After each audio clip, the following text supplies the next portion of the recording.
기도입니다. 영혼을 위한 기도예요. 하나님이 기뻐하시는 기도 중에 가장 기쁘게 받으시는 기도는 영혼 구원을 위한 기도예요. 하나님 우리의 기도에 응답하세요. 무엇이든지 내 이름으로 구할 때 하나님의 영광을 위해서 그 기도에 응답하십니다. 그런데요, 가장 기뻐하시고 가장 정확하게 응답하시는 기도는 우리가 영혼 구원을 위해 기도할 때, 그때 하나님은 반드시 응답하십니다. 중국 윤영성 출신의 시인이자 작가인 장쓰안이 쓴 나를 이기는 힘 평상심이라는 책이 있어요. 거기서 한 개구리 이야기를 들려줍니다. 개구리들이 모여가지고 높이 오르기 시합을 합니다. 도착 지점 1등을 할 수 있는 지점은 아주 높은 돌탑의 꼭대기입니다. 개구리 중에 누구도 그 돌탑 끝에 도달하지 못했어요. 주변에 많은 개구리들이 수군수군했어요. 아마도 개골개골 했겠죠. 아무도 저 높은 돌탑의 꼭대기에 오르지 못할 거야. 그러면서도 도전하고 있는 개구리들에게는 불가능하니까 이제 그만 내려와라. 할 수 없어. 넌 할 수 없어. 불가능해. 부정적인 소리를 들으니까 개구리들이 올라가려고 하고 1등을 하려고 해봐도 그 말이 자꾸 들리니까요, 낙심이 되고 절망이 되어서 포기해 버리게 되는 거죠. 그때 한 마리 개구리가 등장합니다. 지치거나 힘든 모습을 전혀 보이지 않습니다. 돌탑 꼭대기까지 묵묵히 올라갑니다. 그 시합에서 1등을 차지합니다. 모든 개구리들이 박수를 쳐주고, 야, 정말 대단하다. 그러면서 그 개구리에게, 야, 도대체 어떻게 해서 끝까지 올라갔냐? 비결이 뭐냐? 방법이 뭐냐? 어떻게 해서 1등을 차지하게 됐지? 어떻게 포기하지 않았지? 어떻게 절망하지 않았지? 계속 물어도 이 개구리는 대답을 하지 않아요. 아무런 반응이 없어요. 알고 봤더니 그 개구리가 귀머거리 개구리였어요. 아무것도 들리지 않는 거예요. 그 부정적인 소리, 못한다는 소리, 불가능하다는 소리, 이 소리가 들리지 않아요. 그냥 꼭대기만 바라보고 아무 소리 듣지 않고 직진하게 된 것입니다. 부정적인 소리에 마음 쓰지 않고 계속 가면 나는 끝내 꼭대기에 도달할 수 있을 거야 라는 믿음으로 끝까지 올라갔다라고 하는 거예요. 자, 장쓰안은 개구리의 이야기를 통해 우리의 신앙을 비추어서 이렇게 말하고 있습니다. 누군가가 당신에게 상황이 악화되어 당신의 꿈을 이룰 수 없다고 말할 때는 차라리 귀를 막고 귀머거리가 되어라. 하나님의 뜻과 약속을 붙들고 계속 가라. 어려운 현실 앞에 절대로 실망하지 마라. 주변 사람들의 말과 환경에 너무 신경 쓰지 마라 라고 말해주고 있는 거예요. 제가 좋아하는 찬양 중에 주님만이라는 찬양이 있어요. 어르신들 아는 분 있고 우리 유집사님은 아실 것 같은데요, 가사가 이래요. 세상 눈을 감고 주님만 보아요. 세상 귀를 막고 주 음성 들어요. 내 마음속에 주님만 가득히, 내 모든 생각에 주님만 가득히, 오로지 주님만, 오로지 주님만, 내 모든 것이 주님만 향하여, 오로지 주님만, 오로지 주님만, 내 모든 것이 주님만 향하여, 세상 눈을 감고 주님만 보아요. 세상 귀를 막고 주 음성 들어요. 내 마음속에 주님만 가득히, 내 모든 생각에 주님만 가득히. 여러분, 이 무더위에 왜 교회 가느냐고 그러죠? 지금 무슨 기도하러 가느냐고. 새벽 기도 안 하고 금요 기도 안 하는 거 목사님들 많이 자랑하십니다. 야, 대구시는 게 아직도 금요 기도 하냐? 노재한 목사 아직도 매일 새벽 예배 하냐? 쉬어. 편하잖아. 요즘 광고 나오잖아요. 렌트해. 편하잖아. 기도하지 마. 편하잖아. 예배 드리지 마. 편하잖아.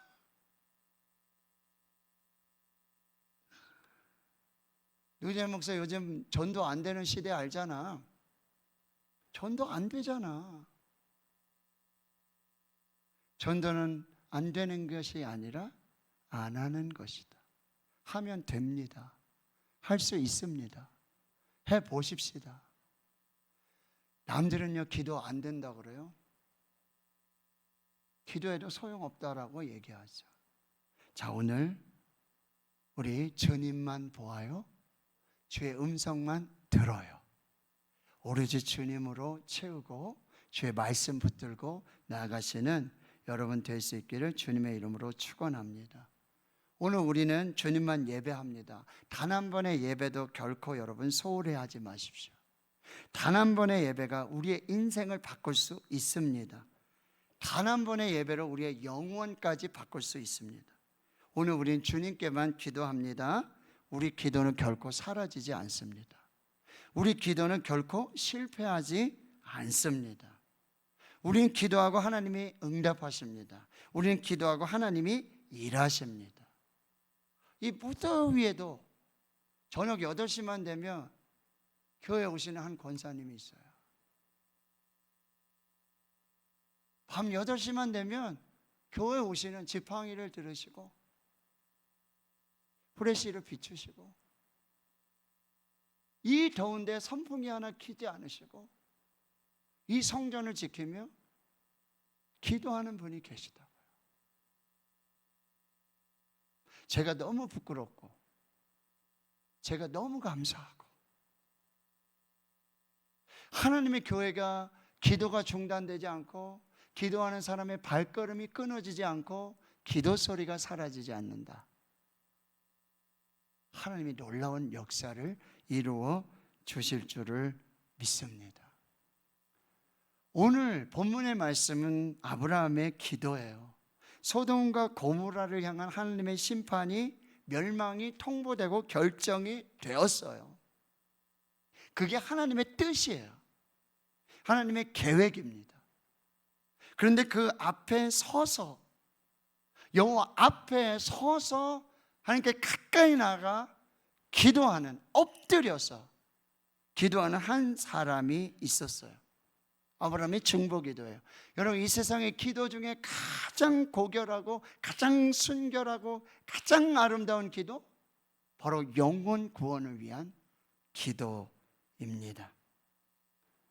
우리의 기도가 그동안 얼마나 이기적이에요?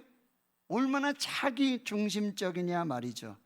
그러나 하나님의 백성들이, 그리스도인들이, 하나님의 자녀들이 드릴 수 있는 이 세상에 가장 순결하고 가장 고결하고 가장 아름답고 가장 기뻐하시는 그 기도, 영혼 구원을 위한 중보의 기도라고 하는 거예요. 오늘 믿음의 조상 아브라함의 기도가 중보 기도의 원형을 보여주고 있어요. 소돔과 고모라의 심판, 멸망은 이미 하나님의 뜻이었어요. 하나님의 계획이었어요. 그러나 그 하나님 앞에 소돔과 고모라의 의인 10명을 붙들고, 물론 그 속에는 자기 조카 롯이 있겠죠. 그의 아내, 그리고 소금 기둥이 된 아내가 있고 두 딸이 있고 사위들도 있고요. 그렇죠? 10명은 되지 않을까? 그 10명의 이름을 붙들고 기도한 오늘 아브라함의 기도예요. 여러분, 코로나 팬데믹보다 더 위험한 것이 영적 팬데믹이에요. 지금 한국 교회가 영적 팬데믹에 지금 무너지고 있어요. 기도가 중단되고 예배가 중단되고 기도가 식어지고, 그래서 기도를 쉬는 죄를 범하고 있는 교회가, 성도들이 지금 양산되고 있다라고 하는 거예요. 팬데믹보다 더 위험한 영적 팬데믹 앞에서, 영적 타락 앞에서 지금 하나님 앞에 서 있는 아브라함과 같은 기도하는 한 사람이 필요하다라고 하는 것입니다. 창세기 18장에 아브라함을 찾아오신 여호와 하나님은 전능하신 하나님, 여호와께서 능히 하시지 못할 일이 있겠느냐. 아브라함을 찾아오신 하나님은 아브라함을 보스로 삼아서 내가 아브라함에게 하지 못할 이야기가 있겠느냐라고 하시면서 하늘의 비밀, 하나님의 계획을 폭로하시는데 그게 소돔과 고모라의 심판과 멸망이었다라고 한다라고 하는 거예요. 자, 우리의 영혼의 중보 기도는 바로 하나님과의 친밀함 속에서 시작이 되어지는 거예요. 기도는요, 관계가 중요합니다. 사역보다 관계가 중요해요. 사역보다 기도가 먼저이고 응답보다 기도가 먼저라는 거예요. 그래서 예수님이 내 안에 거하라 나도 너희 안에 거하리라. 가지가 포도나무에 붙어 있지 아니하면 스스로 열매를 맺을 수 없음같이 너희도 내 안에 있지 아니하면 그러하리라. 나는 포도나무요 너희는 가지라. 그가 내 안에 내가 그 안에 거하면 사람이 열매를 많이 맺는 나를 떠나서는 아무것도 할 수가 없느니라. 너희가 내 안에 거하고 내 말이 너희 안에 거하면 무엇이든지 원한 대로 구하라. 그리하면 이루리라. 기도는 관계에서부터 시작하게 된다는 거예요. 기도는 뭐예요? 사랑입니다.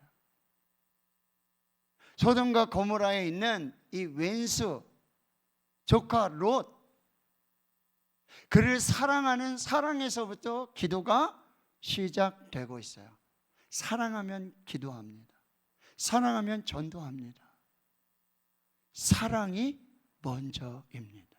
왜 우리가 기도하지 못하고 왜 우리가 전도하지 시큰둥하고 못하겠다 그러고 안 된다 그러고 안 한다 그래요? 하나님의 마음, 그 사랑, 그것이 사라지기 때문에, 그것이 식어지기 때문에 기도하지 않고 전도하지 않고 있다라고 하는 거예요. 그러면 하나님과의 친밀함과 하나님의 마음, 그 사랑을 붙들고 하나님께 나아가 서는 것, 하나님 앞에 서는 것, 그것이 기도의 시작이 되는 거예요. 오늘 22절, 23절에 보면 그 사람들, 이 천사들이 소돔으로 다 떠나갑니다. 그리고 아브라함은 지금 여호와 앞에 그대로 서 있어요. 그리고 아브라함이 가까이 나아가서 하나님께 기도하기 시작하는 거예요. 자, 기도는 긍휼하심을 받고 때를 따라 돕는 하나님의 은혜의 보좌 앞으로 나아가는 것입니다. 기도는 하나님 앞에 서는 것이고 하나님의 은혜 보좌 앞에 나아가는 것입니다. 그리고 거기 엎드리는 거예요. 하늘 아버지, 아버지 하나님 앞에 서서 엎드리는 것, 그것이 기도의 시작이고 그 기도의 시작은 바로 사랑이라고 한다는 거예요. 여러분, 사랑하는 사람을 위한 최고의 선물은 우리의 기도라고 한다는 거예요. 아브라함이 소돔과 고모라에 있는 조카 롯을 위해 할 수 있는 최고의 선물, 최고의 방법은 바로 기도였다라고 하는 것입니다.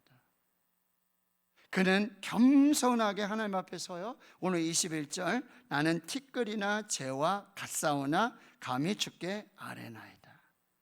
하나님은 누구시고 나는 누구인지를 아는 것, 이것이 기도예요. 나는 티끌이에요. 나는 재예요. 아무것도 아닌 거예요. 그런데 그 하나님 앞에 나아갈 수 있다라고 하는 것, 이게 기도의 축복이고 기도의 은혜라고 하는 거예요. 기도하는 사람은 자격이 있어서 다 나가는 게 아니에요. 의인이기 때문에 나가는 게 아니에요. 나는 죄가 없기 때문에, 나는 하나님 앞에 할 말이 있기 때문에, 나는 율법을 잘 지켜서 정직하게 살았기 때문에 나가서 기도하는 게 아니에요.